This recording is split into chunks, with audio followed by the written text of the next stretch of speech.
என்ன மக்கள் எப்படி இருக்கீங்க? நல்லா இருக்கீங்களா? நான் நல்லா இருக்கேன். நீங்கள் எப்படி இருக்கீங்க? சரி, என்ன பண்ணுறது? வாழ்க்கையே எதை நோக்கி போகிறதுன்னு தெரிய மாட்டேங்கி. நானும் தான் காலையில் எழுந்திக்கிறேன், படுத்துக்கிறேன், குளிக்கிறேன், சாப்பிட்றேன், திரும்ப எழுந்துச்சி கடைக்கு வரோம், இன்னும் சாயந்தரம் வரைக்கும் வியாபாரம் பார்க்குறோம், திரும்ப கடைக்கு வீட்டுக்கு போகிறோம், திரும்ப சாப்பிட்றோம், தூங்குகிறோம். இப்படியே தான் வாழ்க்கை போயிட்டு இருக்குது. நம்ம வாழ்க்கையில் எதை நோக்கி போகிறோம்னு தெரிய மாட்டேங்கி.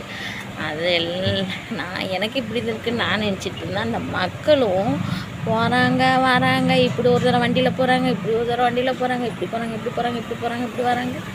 எங்கே தான் போகிறாங்கன்னு தெரிய மாட்டேங்கி. என்ன தான் பண்ணுவாங்கன்னு தெரிய மாட்டேங்கி. நானும் தான் இந்த கடையில் இருந்துக்கிட்டு இருக்கேன். ஜனம் போகிறாங்க வராங்களே தவிர நம்ம கடைக்கு வர மாட்டேங்காங்க.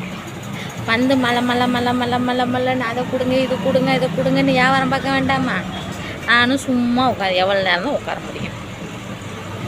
இத்தனைக்கு மெயின் பஜார். அதான் என்ன செய்யுதுன்னு தெரியல. வாழ்க்கை போகிற போக்கு எங்கே கொண்டு போய் முடியும்னு தெரிய மாட்டேங்கி. இப்படியே காலம் போயிருமோ அப்படின்னு யோசிக்க. ஜனங்க எதை நோக்கி போகிறாங்க வராங்கன்னு தெரிய மாட்டேங்குது. வண்டிலாம் போய்கிட்டே தான் இருக்குது, வந்துக்கிட்டே தான் இருக்குது.